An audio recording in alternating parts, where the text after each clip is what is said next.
Hi guys! Ito po ay tawag sa amin ay pangat. Gabi po yan. Gabi leaves.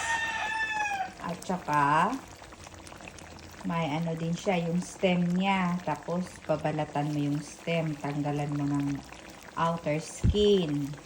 Tapos nilagyan ng daing na isda. Yan. At saka may gata, of course. Kasi nga pangat ang tawag sa amin dito. I think tawag doon sa iba is laing. So sa amin naman ay pangat. Sarap din guys, yung tangkay niya nadudurog na. Kasi dapat naman talaga ganun. So paanuhin talaga yan. Tawag